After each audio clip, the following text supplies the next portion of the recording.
The Korean mafia boss took his father to a restaurant on New Year's Eve and met a black waitress who denied them entry.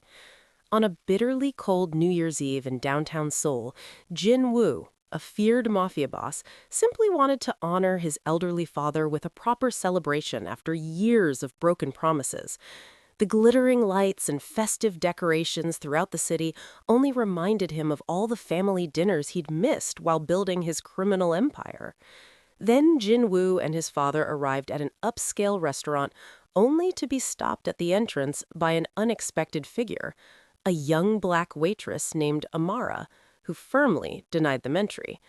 Before Jin Woo could unleash his notorious temper, his father placed a trembling hand on his arm. And just seconds later, the old man whispered something that made Jin Woo's blood run cold and left Amara standing frozen at the doorway. None of them knew that this single confrontation would unravel secrets that had been buried for decades and alter the course of all their lives forever. Before we continue, let us know where you're watching from and subscribe because tomorrow I've got something extraordinary waiting for you. Jinwoo Park had built his reputation on fear.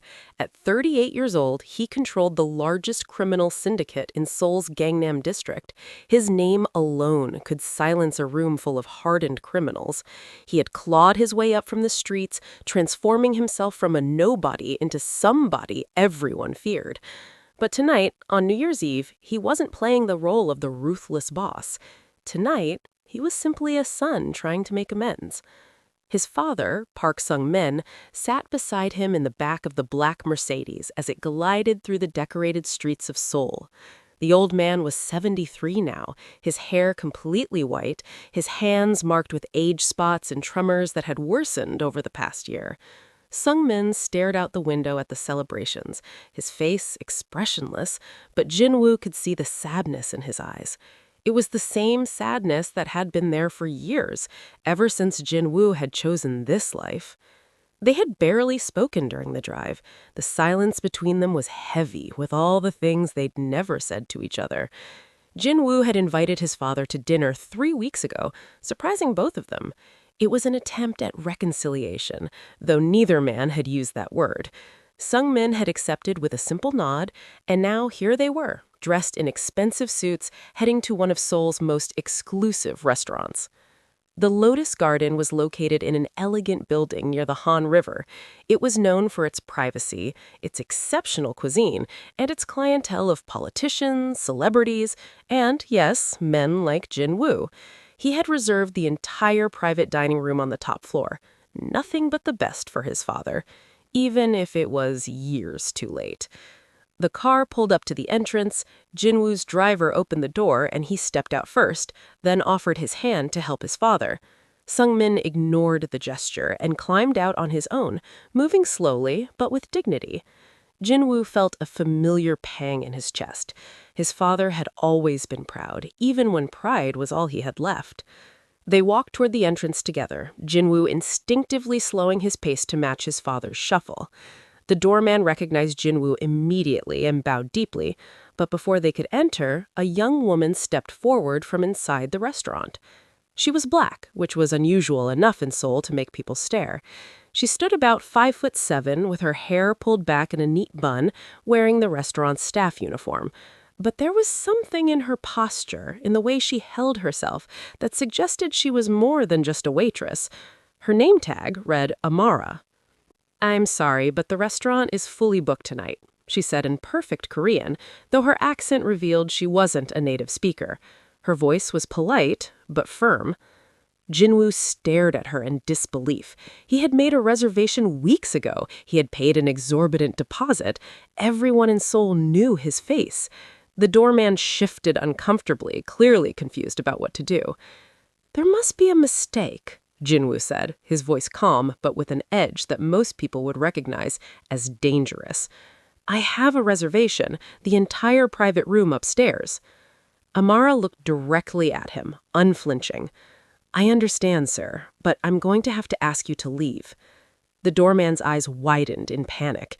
Jinwoo felt his jaw tighten. In his world, people didn't deny him anything. They certainly didn't ask him to leave. He could feel his bodyguards tensing in the car behind him, waiting for his signal. But before Jinwoo could respond, his father spoke. "It's all right," Sungmin said quietly, his voice shaking slightly. "We can go somewhere else." Jinwoo turned to his father, surprised. But Sungmin wasn't looking at him. The old man was staring at Amara with an expression Jinwoo had never seen before. It was fear mixed with something else, something that looked almost like recognition. "Father, what?" But Jinwoo grabbed his arm with surprising strength. "Please, Jinwoo, let's just go." There was urgency in his father's voice now, almost desperation. Amara was still standing in the doorway, and now Jinwoo noticed something else. Her hands were trembling slightly, though she was trying to hide it. She wasn't just being difficult. She was genuinely afraid, but standing her ground anyway. "Why are you refusing us entry?" Jinwoo asked, his voice lower now, more controlled. He was trying to understand what was happening. Amara hesitated for a moment. "Because I know who you are, Mr. Park, and I know what you do, and I can't let you into this restaurant." The doorman looked like he might faint. Jinwoo felt his anger rising in his chest. This woman, this foreigner, had the audacity to judge him, to deny service based on rumors and reputation. But then his father whispered something that made Jinwoo's blood turn cold and left Amara standing frozen at the doorway. "She has her mother's eyes." Jinwoo turned sharply to his father. "What did you say?" Sungmin was still staring at Amara, tears now forming in his old eyes. "Her mother's eyes," he repeated, louder this time. "I'd know them anywhere." Amara's composure finally cracked. "How dare you?" she said, her voice shaking with emotion. "How dare you talk about my mother?" Jinwoo looked between his father and this young woman, completely lost. "Someone explain to me what is going on, right now." But neither of them answered him. They were locked in their own confrontation, decades of something unspoken hanging in the cold night air between them. Amara took a step forward. "You destroyed her life. You destroyed everything. And now you show up here, dressed in expensive suits, acting like you deserve to be served like royalty?" Sungmin's legs seemed to give out. Jinwoo caught him before he fell, supporting his father's weight. The old man was crying now, tears streaming down his weathered face. "I'm sorry," Sungmin whispered. "God help me. I'm so sorry." Jinwoo lowered his father onto a bench near the entrance. His mind was racing, trying to piece together what was happening. His father knew this woman, or knew her mother, and whatever had happened between them, it was something terrible enough to make his proud father collapse in tears. "Inside," Amara said suddenly, her voice softer now, but still firm. "We need to talk inside, not out here." She led them not to the main dining room, but to a small office in the back of the restaurant. It was cramped and plain, with a desk covered in paperwork and a small couch against one wall. Jinwoo helped his father to the couch and sat beside him. Amara closed the door and leaned against the desk, her arms crossed defensively. "Talk," Jinwoo demanded. "I want to know what's going on." Amara looked at Sungmin. "You tell him. You owe him that much. You owe both of us that much." Sungmin wiped his eyes with a handkerchief, his hands still shaking. He looked at Jinwoo, and for the first time in years, his father's face was completely open, vulnerable in a way Jinwoo had never seen. "Before you were born," Sungmin began, his voice barely above a whisper, "I had another life, another family." Jinwoo felt like the ground had dropped out from under him.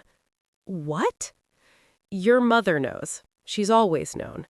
But we never told you. We thought it was better that way, easier." Sungmin took a shaky breath. "When I was a young man, I worked at the American military base in Seoul. This was in the 70s, during the war.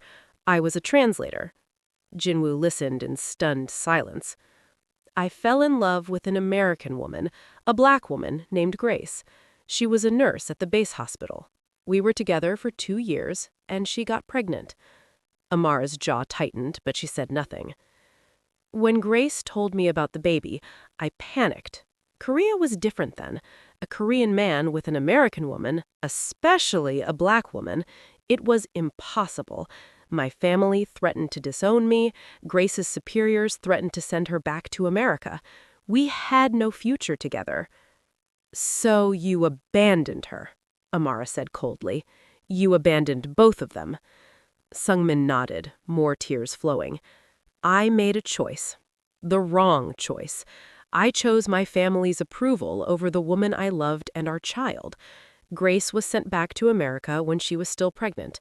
I never saw her again. I never met our daughter. I married your mother the next year, he said, looking at Jinwoo. I tried to forget, but I never did. Not a single day.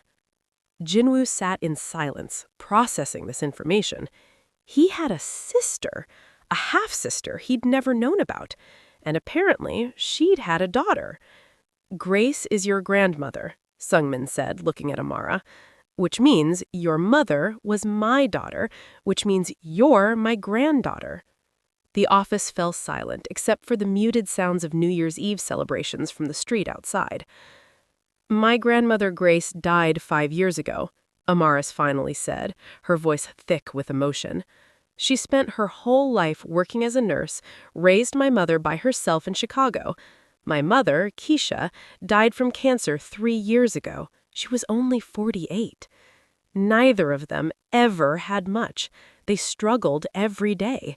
And all that time, you were here, living your comfortable life, pretending they didn't exist.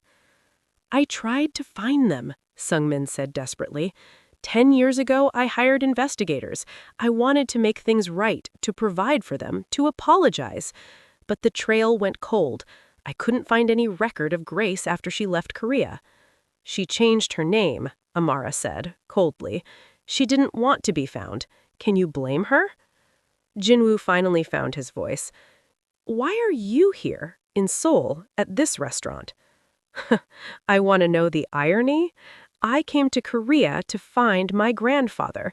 My grandmother made me a promise before she died that I would try to find him, try to understand why he did what he did.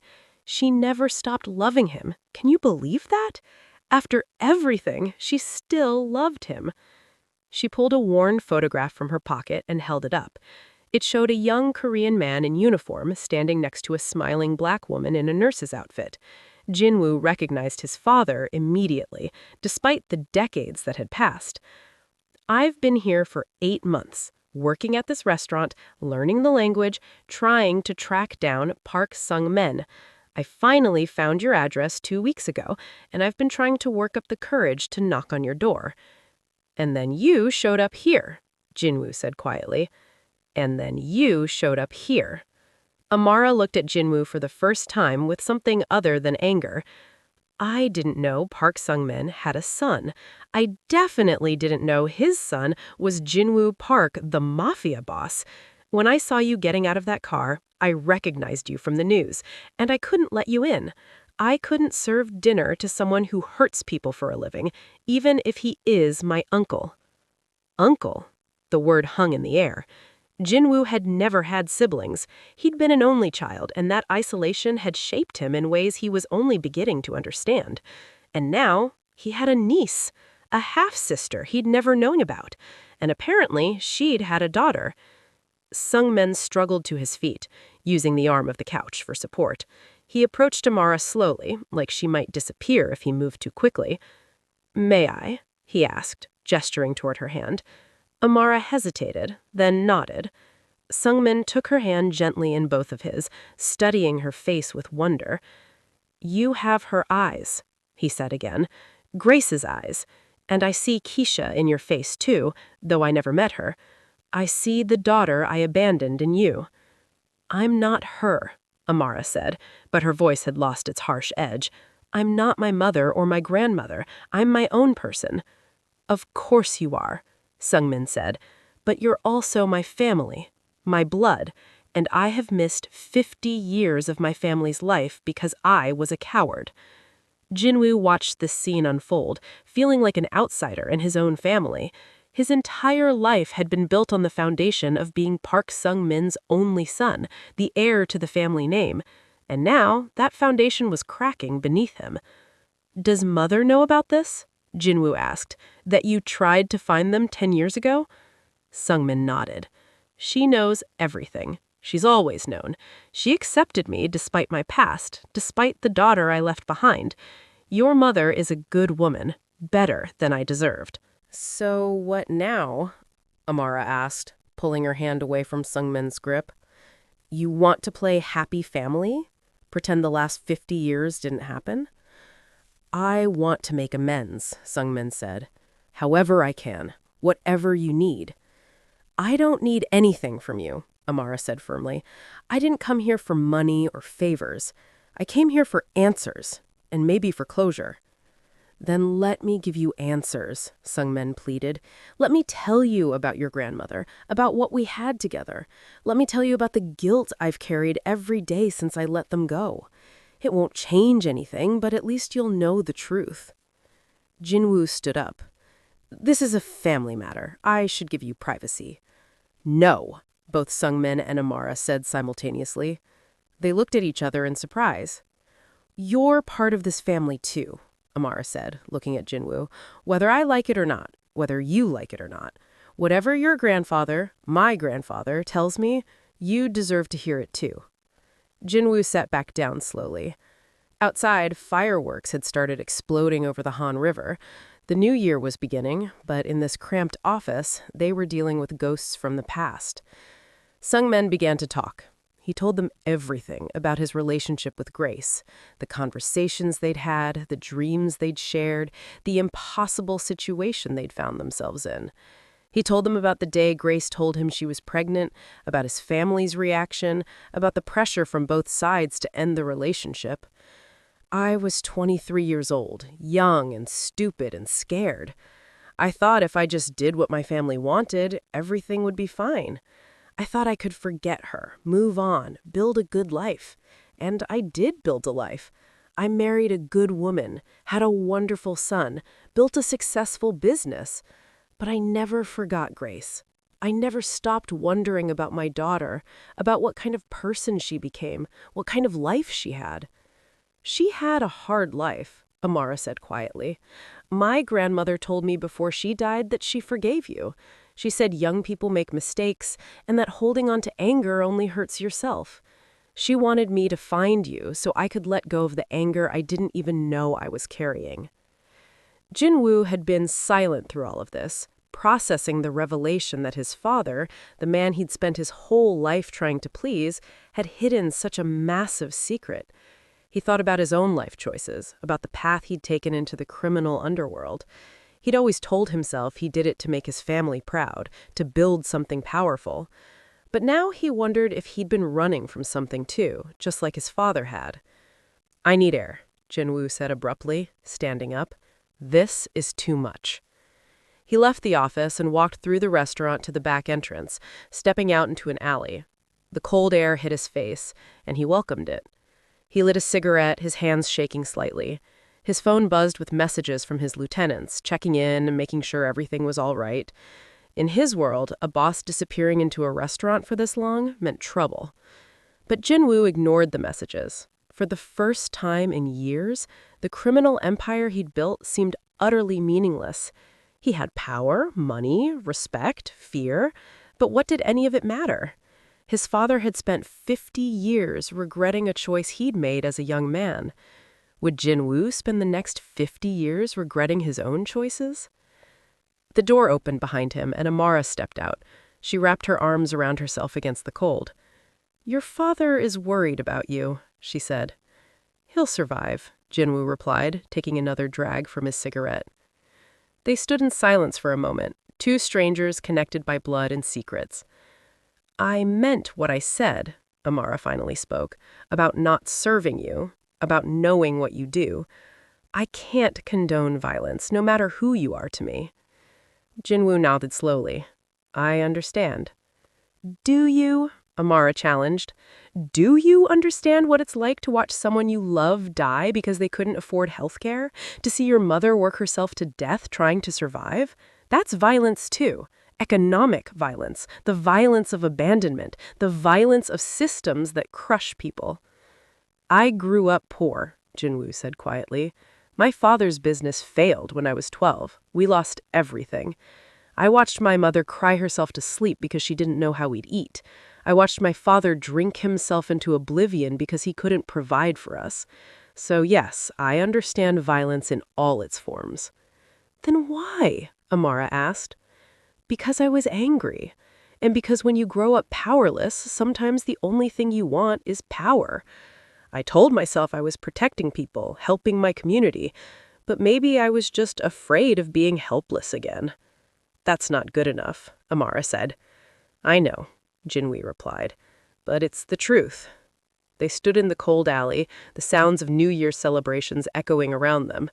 Somewhere in the city, people were making resolutions, promising themselves they'd be better in the coming year. Jinwoo wondered if it was ever really possible to change, or if people were doomed to repeat their mistakes forever. Come back inside, Amara said finally. It's freezing out here, and your father wants to finish talking to both of us. They returned to the office where Sungmin was sitting on the couch, looking exhausted but somehow lighter, as if confession had lifted a weight from his shoulders.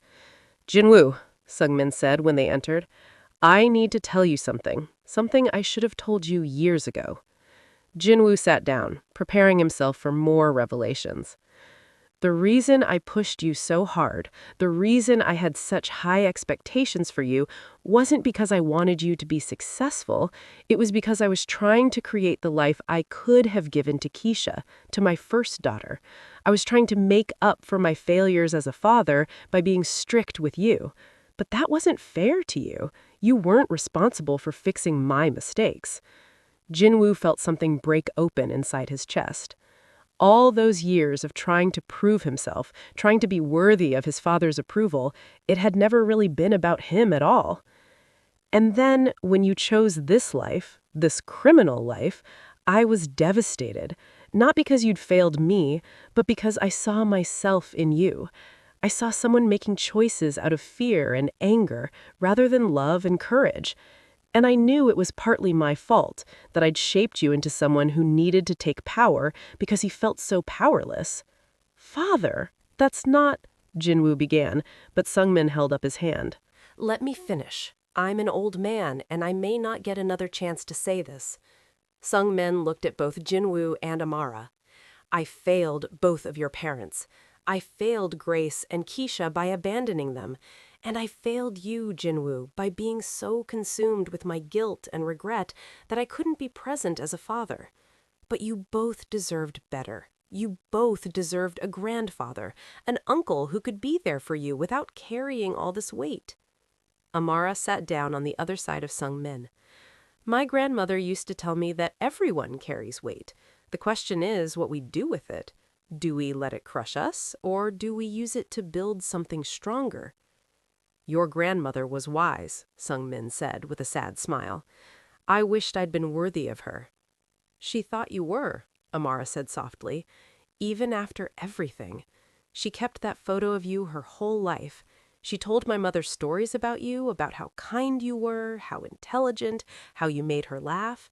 She never remarried. She said she'd found her soulmate once, and once was enough. Sungmin broke down again, his whole body shaking with sobs. Jinwoo put an awkward hand on his father's shoulder, unused to seeing him so vulnerable. And on the other side, Amara did the same.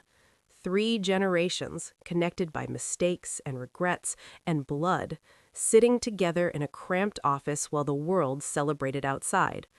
When Sungmin finally composed himself, he looked at Amara with determination. I want to do right by you. Not to ease my guilt, but because you're family. What can I do? How can I help? Amara was quiet for a long moment. I don't know yet. I came here looking for answers, and I got them, but I don't know what comes next. Stay, Sungmin urged. Stay in Seoul. Get to know us. Let us get to know you. Your grandmother wanted you to find me. Honor that wish. Give us a chance. I have a work visa for 6 more months, Amara said slowly. After that, I'd have to go back to Chicago anyway. 6 months, then. 6 months to build something, to be family. Amara looked at Jinwoo. What about you? How do you feel about suddenly having a niece? Jinwoo didn't know how to answer. His whole life had been carefully controlled, carefully planned, and now everything was chaos. But maybe chaos wasn't always bad. Maybe sometimes you needed everything to fall apart before you could build something better. I think, Jinwoo said carefully, that family is complicated and messy and sometimes painful, but maybe that's what makes it real. Amara smiled slightly. That's more honest than I expected. I'm trying to be more honest, Jinwoo said, surprising himself, starting tonight. The three of them sat there as midnight approached, sharing stories about their lives, about Grace and Keisha, about Jinwoo's mother who was waiting at home, unaware of the night's revelations, about the different paths that had led them all to this cramped office on New Year's Eve. When the clock struck midnight, fireworks exploded over Seoul, visible through the small office window. The city was celebrating, and in their own way, so were they. They were celebrating connection, family, truth, and the possibility that even the oldest mistakes might somehow be redeemed. But this was only the beginning. There were still so many questions unanswered, so many complications to navigate. Jinwoo's criminal empire, his mother's reaction to Amara's existence, the practical realities of building a relationship across decades of absence and different cultures and continents. And underlying all of it, the question of whether Jinwoo would continue down the path he'd chosen, or whether this night would mark a turning point in his life. As the last fireworks faded from the sky, Sung-min stood up slowly. I'm tired. Old men need their rest. He looked at both Jinwoo and Amara. But I'm grateful. Grateful that you're both here, that we had this night. Whatever comes next, at least we have this. Jinwoo helped his father to the car. Amara walked with them, still in her restaurant uniform. At the car, Sung-min pulled her into an embrace. Amara stiffened at first, then relaxed, letting herself be held by the grandfather she'd never known.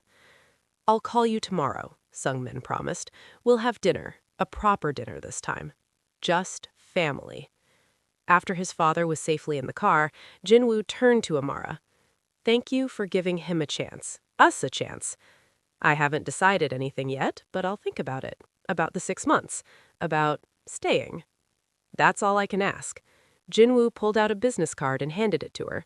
If you need anything, anything at all, even if it's just talk.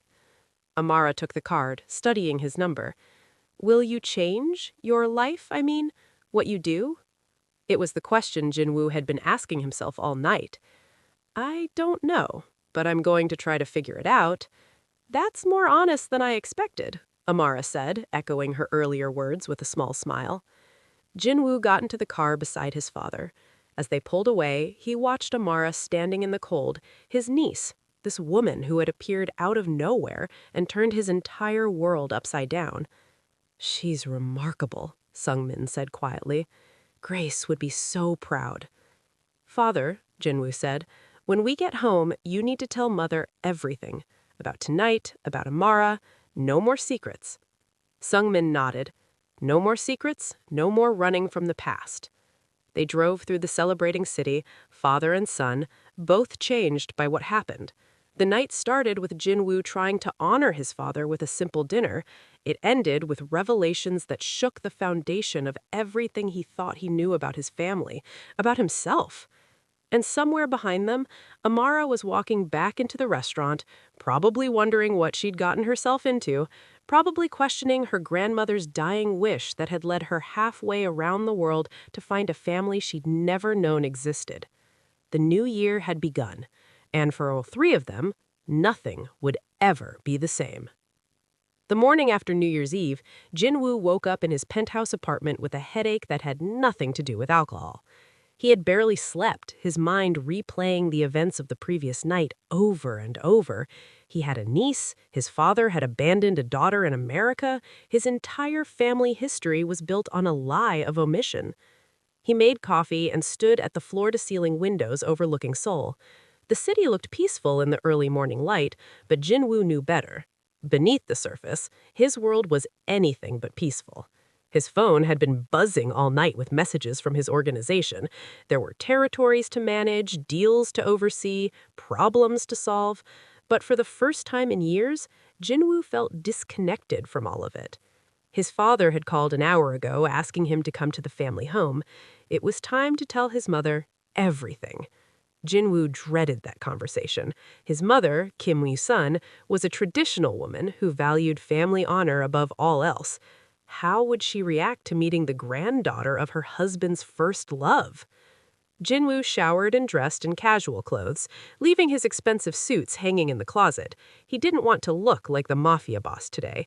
He wanted to look like a son preparing for a difficult family conversation. The drive to his parents' house in the suburbs took 40 minutes. The house was modest compared to Jinwoo's penthouse, a simple two-story building in a quiet neighborhood. His father had bought it 20 years ago when his business recovered from its earlier failures. It was the house where Jinwoo had spent his teenage years, where he made the decision to leave legitimate business behind and enter the criminal underworld. His mother opened the door before he could knock. She was 65, but looked younger, her hair still mostly black, her movements still energetic.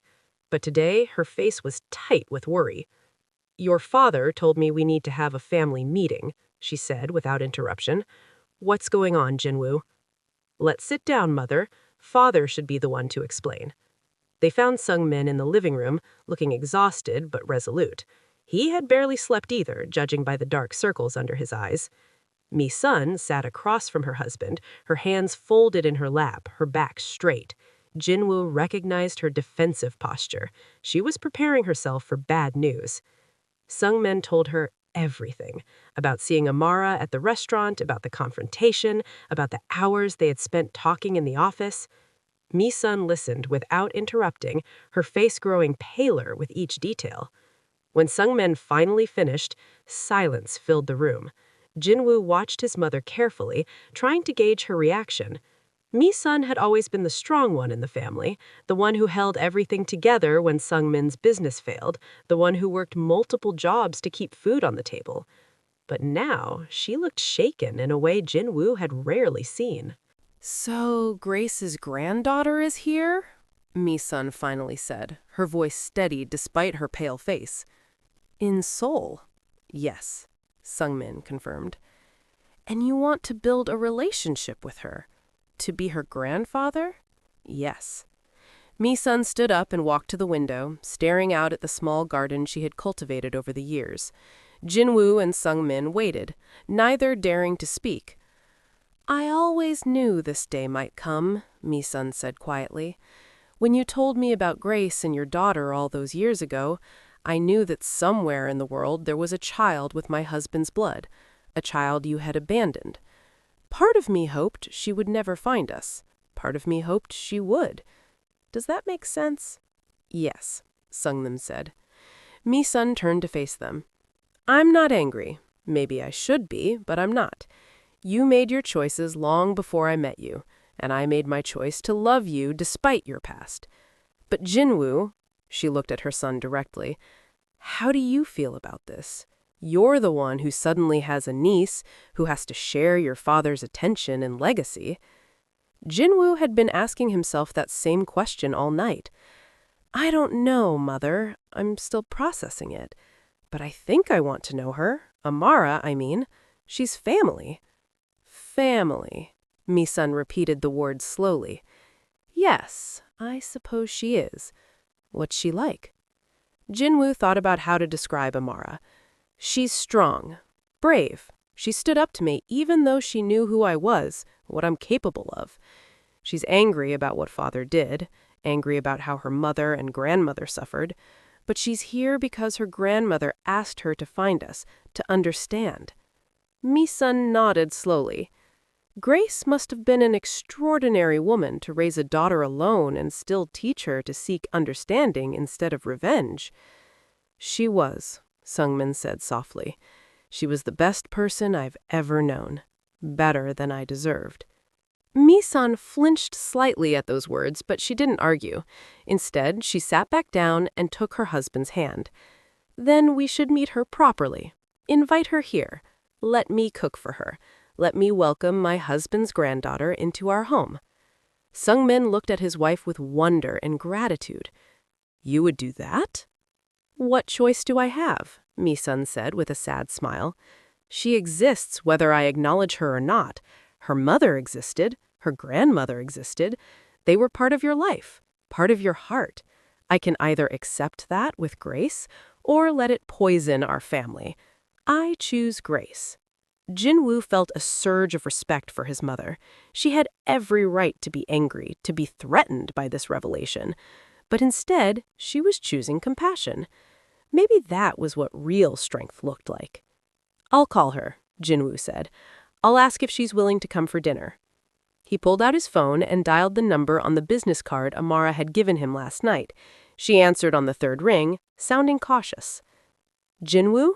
Yes, I'm at my parents' house. My mother knows everything now. She wants to meet you. She wants to cook dinner for you. There was a long pause. Your mother wants to meet me, the granddaughter of her husband's first love? Yes. Another pause. Why?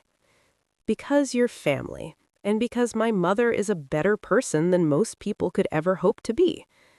I don't know if I'm ready for this, Amara said softly. I don't think any of us are ready, I replied honestly. But my grandmother used to say that the best things in life come from moments when we're not ready. You had a grandmother? Yes, she died 5 years ago. She was tough as nails but had the biggest heart. She would have liked you. Amara laughed slightly. A sound seemed surprised out of her. Okay. When? Tonight? Around 7? Tonight? Amara repeated. That's fast. We've already wasted 50 years. Why waste another day? All right. Text me the address. And Jinwoo, thank you for calling, for including me. After hanging up, Jinwoo felt something he hadn't felt in a long time. Hope. Maybe it was naive, maybe it was foolish, but for the first time in years, he felt like something good might actually come from all this mess. His mother immediately went into preparation mode, making lists of dishes to cook, checking what ingredients she had, planning the evening. Sungmin watched her with tears in his eyes, overwhelmed by her acceptance. Jinwoo helped where he could, but mostly he stayed out of the way, watching his parents work together in a way they hadn't in years. Around noon, Jinwoo's phone rang. It was his second-in-command, a man named Choi, who had been with Jinwoo since the beginning. Boss, we have a situation, Choi said without greeting. The Busan crew is pushing into our territory again. They hit one of our gambling houses last night while everyone was celebrating New Year. 3 of our guys are in the hospital. Jinwoo felt the familiar cold anger settle over him. This was his world, the world of violence and retaliation and endless territorial disputes. I'll handle it. When? They're expecting a response. If we don't hit back soon, we'll look weak. I said I'll handle it, Choi. Give me till tomorrow. There was surprise in Choi's voice. Tomorrow? Boss, this is urgent. Tomorrow, Jinwoo repeated firmly. Trust me. After hanging up, Jinwoo found his father watching him from the doorway. Problems? Sungmin asked. Always. It never stops. Is it worth it, this life you've chosen? Jinwoo didn't answer right away. Yesterday, he would have said yes without hesitation.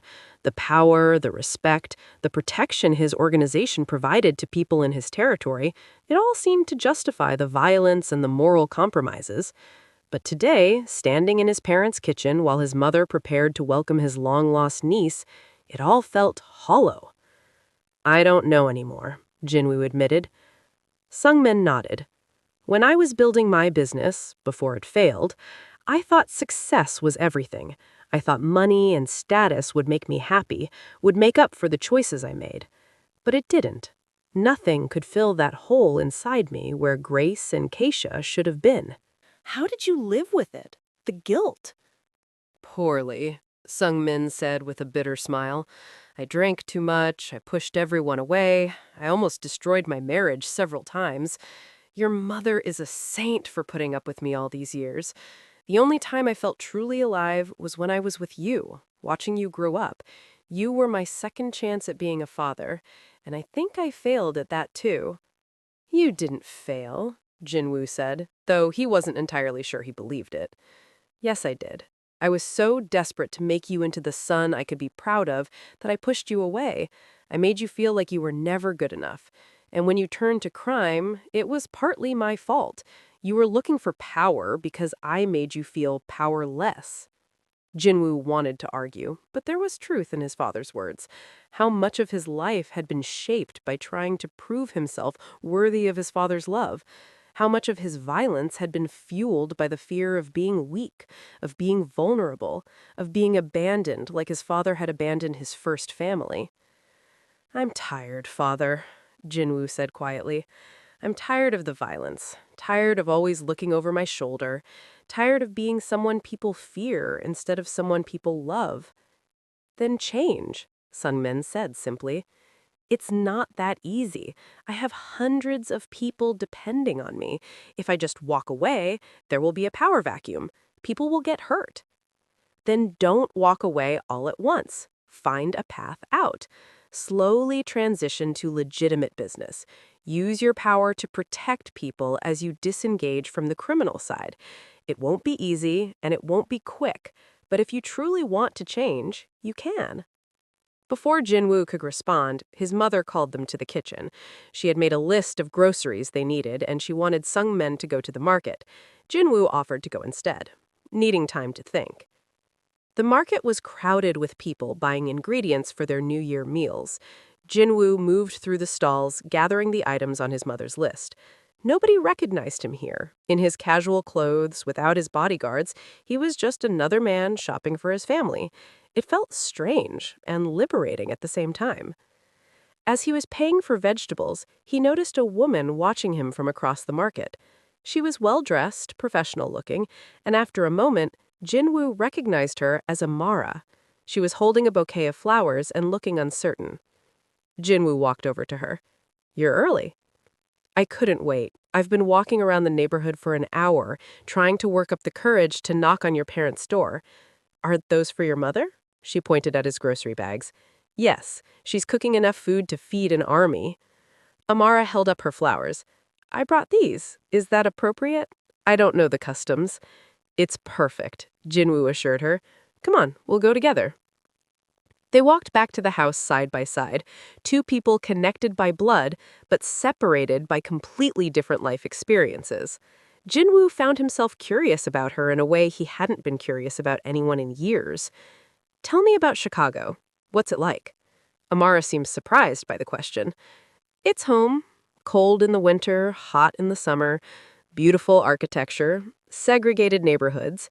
It's a city with a lot of history, both good and bad. My neighborhood was mostly black, mostly poor, but there was community there, people looking out for each other. That's what I miss most since coming here. Do you have friends here in Seoul? A few. Other foreigners mostly, people teaching English or working at international companies.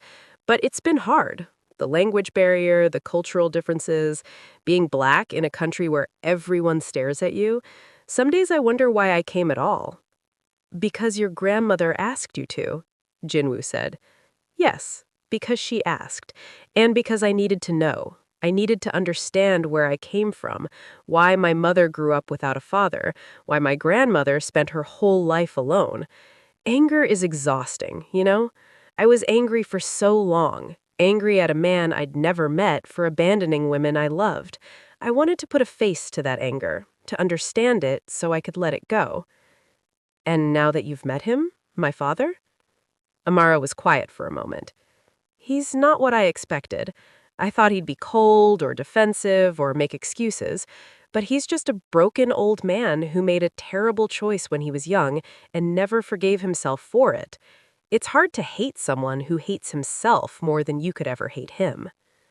They reached the house, and Jinwoo led her inside. His mother came out of the kitchen immediately, wiping her hands on her apron. She stopped when she saw Amara, and for a moment, the two women just stared at each other. Then, Mi-sun stepped forward and did something Jinwoo didn't expect.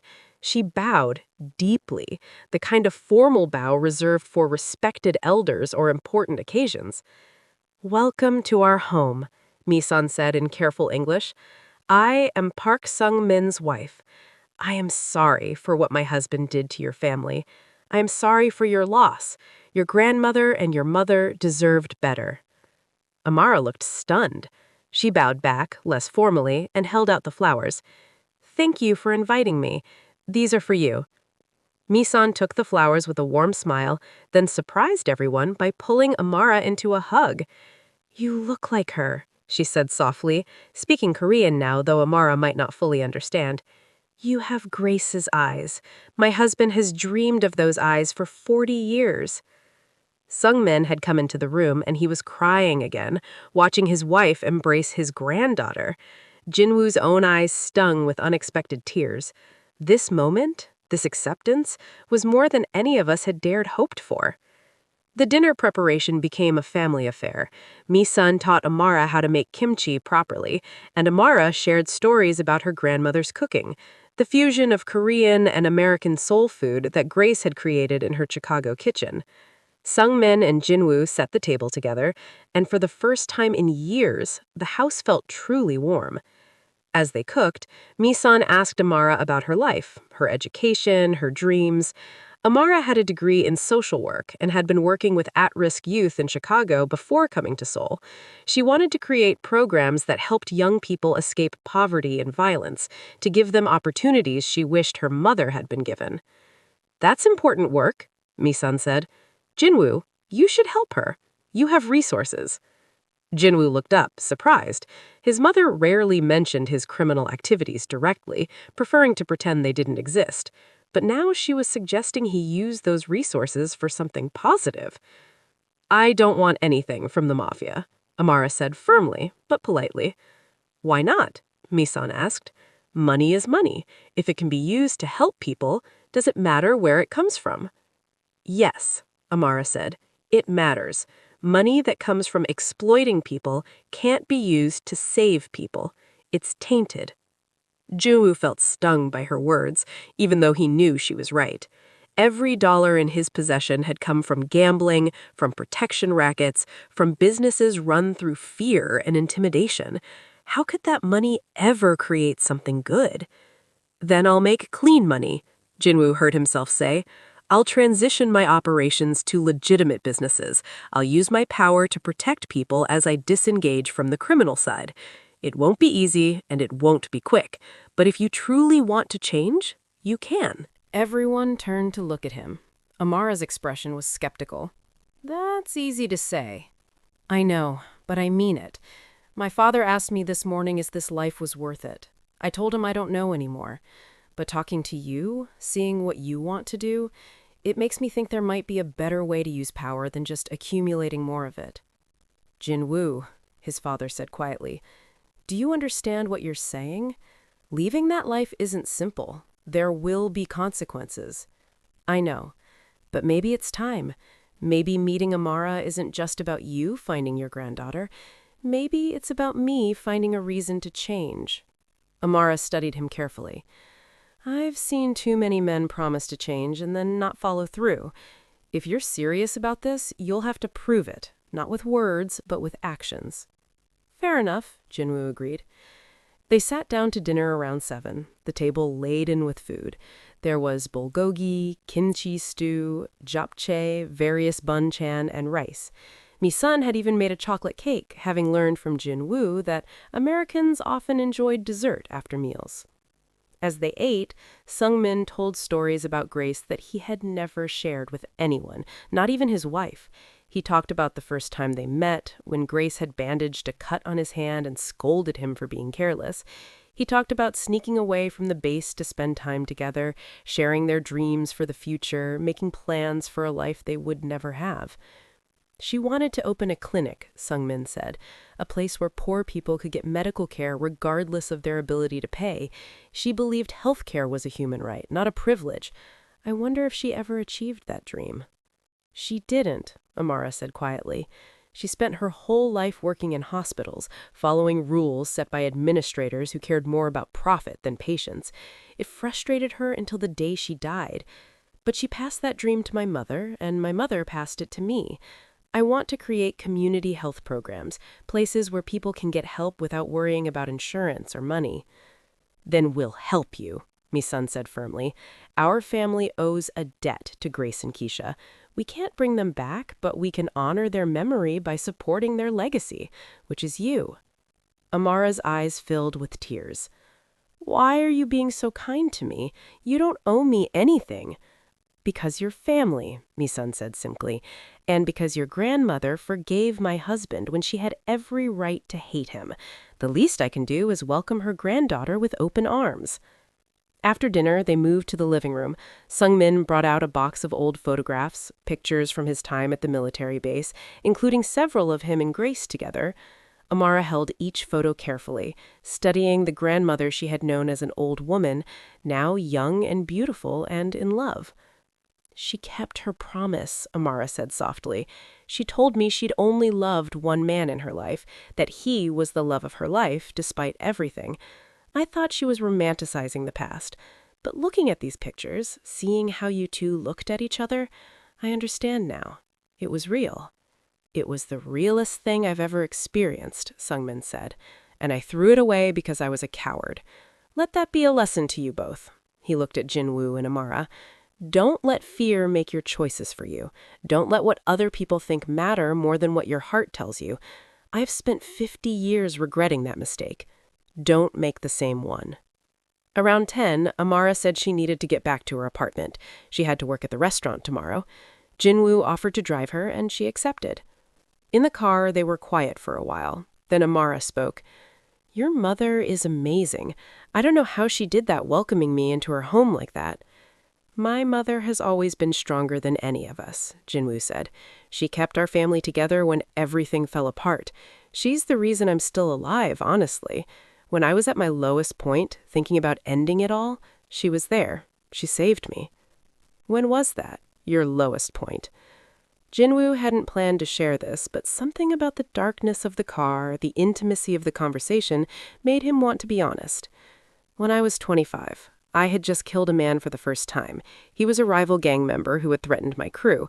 It was self-defense, technically, but taking a life, watching the light go out of someone's eyes, it broke something inside me.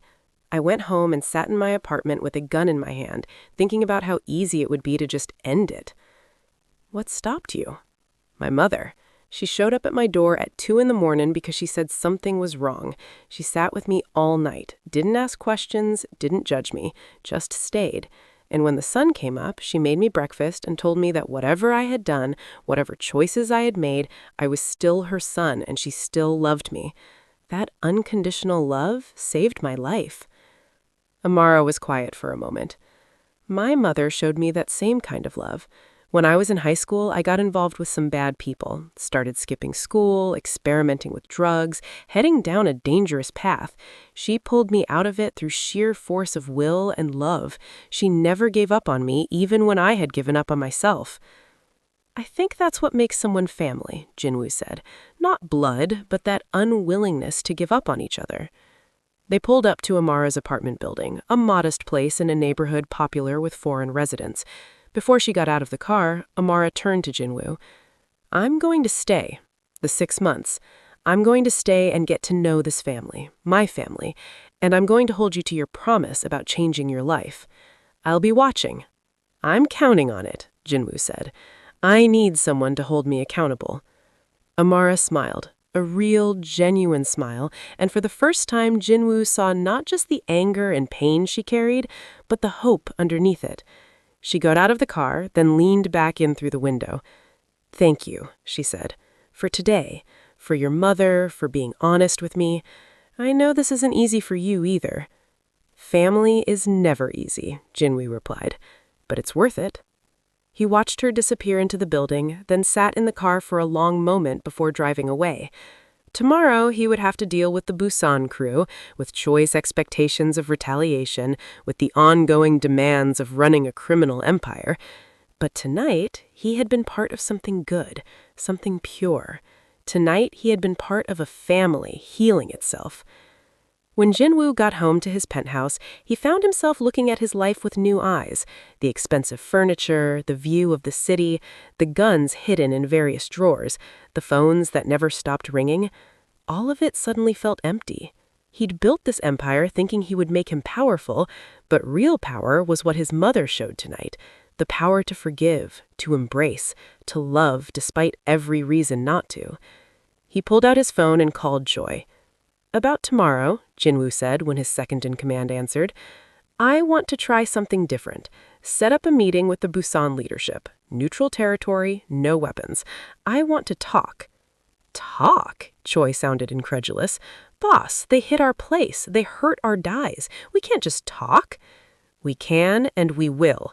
I'm tired of this endless cycle of violence. Every time we hit them, they hit us back harder. It never ends. Maybe it's time to find a different way. The other bosses will see this as weakness. Let them. I'm not interested in proving my strength anymore. I'm interested in finding a path forward that doesn't leave more bodies in its wake. Set up the meeting. That's an order." After hanging up, Jinwoo went to his window and looked out at Seoul. Somewhere in the city, Amara was probably getting ready for bed, processing the overwhelming day she had just experienced. Somewhere, his parents were probably still talking about the evening, about the miracle of having Grace's granddaughter at their table. And somewhere, Grace and Keisha were hopefully at peace, knowing that their story had not ended in abandonment and regret, but had found a kind of redemption in the connection forming between the living. Jinwoo didn't know if he could really change. He didn't know if he could extract himself from the criminal world without getting himself or others killed. But for the first time in years, he wanted to try. Not because he was afraid of punishment or consequences, but because he had seen what a life built on love and forgiveness looked like, and he wanted that more than he wanted power. The next morning, Jinwoo met with the Busan crew leaders as planned. They were suspicious, expecting a trap, but Jinwoo came alone, unarmed, and proposed something radical. Instead of fighting over territory, he suggested they divide the city into clear zones and focus on transitioning their operations toward legitimate businesses. He offered to share some of his legal business connections to help make the transition easier. The meeting didn't go perfectly. There was anger, suspicion, and plenty of threats. But it was a start. And for the first time in his criminal career, Jinwoo walked away from a confrontation without violence, without anyone getting hurt. Over the following weeks, Jinwoo began the slow process of changing his life. He couldn't just abandon his organization overnight without creating chaos, but he could begin redirecting resources, reducing illegal operations, investing in legitimate businesses. It was complicated and frustrating, and there were setbacks. Some of his own people thought he was going soft. Some rival organizations tried to take advantage of what they perceived as weakness. But through it all, Amara was there, checking in regularly, asking hard questions, refusing to let him make excuses. She started visiting his parents' house weekly for dinner, building a relationship with Sungmin and Mi-sun. She taught them about her life in America, about her work, about her dreams. And slowly, they became what they should have been all along, a family. 3 months after that first New Year's Eve meeting, Amara came to Jinwoo with a proposal. She wanted to start a community center in one of Seoul's poorest neighborhoods, a place that would offer healthcare, job training, youth programs, and support services. She had been working on the plan for weeks, and she needed funding and support. Jinwoo looked over her proposal carefully. It was ambitious, well thought out, and exactly the kind of thing that could make a real difference in people's lives. It was also exactly the kind of thing his money had never been used for before. "How much do you need?" he asked. Initially, about $2 million to purchase the building and set up operations, then ongoing funding for staff and programs. It was a significant amount, but Jinwoo had it. Money he had made from gambling and protection rackets and fear. Could that money be transformed into something good? Amara had said it couldn't, that tainted money stayed tainted. But maybe that was the point. Maybe redemption meant taking something dark and deliberately, painstakingly turning it into light. "I'll fund it," Jinwoo said. "All of it. Initial costs and 5 years of operating expenses. After that, we'll figure out how to make it self-sustaining." Amara stared at him. I was expecting you to refuse or to try to negotiate for something in return. No strings attached, Jinwoo said. This is your project, your vision. I'm just providing resources. You do the work. But I'll want regular financial reports, transparency, proof that the money is being used properly. Of course, I'd expect nothing less. Amara reached across the table and took his hand, the first time she had initiated physical contact with him. Thank you. This means everything. Thank you, grandmother. She's the one who set all this in motion. She's the one who taught you to seek understanding instead of revenge. She's the one who forgave my father when she had every right to hate him. This is just me trying to be worthy of the family she created. 6 months after their first New Year's Eve meeting, the family gathered again, this time at Jinwoo's penthouse, which Amara had said was too big for one person. The community center was almost ready to open. Jinwoo's transition out of criminal operations was ongoing but progressing. Sungmin's health had improved, as if finding Amara had given him a reason to keep living. Mi-sun had become like a grandmother to Amara, teaching her Korean cooking and family traditions. And slowly, they became what they should have been all along, a family. As midnight approached, they stood on the balcony watching fireworks light up the Seoul skyline. Jinwoo found himself standing next to his father, both of them looking at Amara, who was laughing at something Mi-sun had said. I never thought I'd see this, Sung. Grace's blood and mine standing in my son's home, part of our family. It's more than I deserve. Maybe it's exactly what you do deserve, Jinwoo replied. Maybe we all deserve redemption if we're willing to do the work for it. You've changed, Sungmin observed. In these 6 months, you've become someone different. I'm becoming who I should have been all along, Jinwoo corrected. Amara showed me that. She showed me that real strength isn't about how much fear you can inspire or how much power you can accumulate. Real strength is about building something that lasts, something that helps people, something that makes the world better instead of worse. The fireworks reached their crescendo, explosions of color painting the sky. Amara turned and called them over to take a family photo. They squeezed together on the balcony, 4 people connected by blood and pain and forgiveness and hope. Mi-sun set the camera timer and ran back to join them. The camera flashed, capturing a moment that wouldn't have existed if Grace hadn't fallen in love 50 years ago, if Sungmin had made a terrible choice, if Amara had been brave enough to search for her grandfather, and Jinwoo had been ready to change. As the new year began, Jinwoo realized that everything had come full circle. A year ago, he was a feared mafia boss with no real family connections, no purpose beyond accumulating power. Now, he was part of something bigger than himself. He was part of a family that had been broken and was slowly knitting itself back together. He was funding a community center that would help hundreds of people. He was gradually leaving behind a life of violence for something more meaningful. It wouldn't be easy. There would be setbacks and challenges and moments of doubt.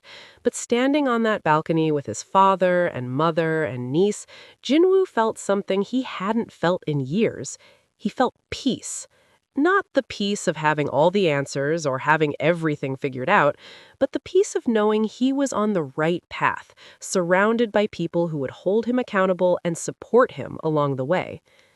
Grace had died 5 years ago, never knowing that her granddaughter would find the family she had lost.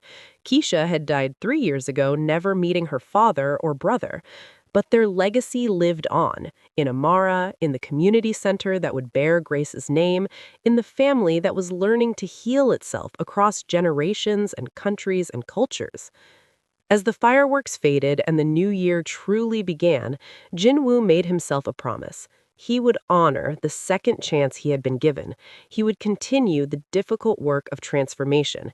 He would be the uncle Amara deserved, the son his parents could be proud of, the man who chose love over fear, building over destroying, connection over isolation. The Korean mafia boss who had taken his father to a restaurant on New Year's Eve and met a black waitress who denied them entry had found something far more valuable than power. He had found family. He had found purpose. He had found redemption. And in the end, that was worth more than all the territory and soul, worth more than all the fear and respect his name had once commanded. This was the beginning, not the end, but it was a good beginning. And sometimes that's all anyone can ask for.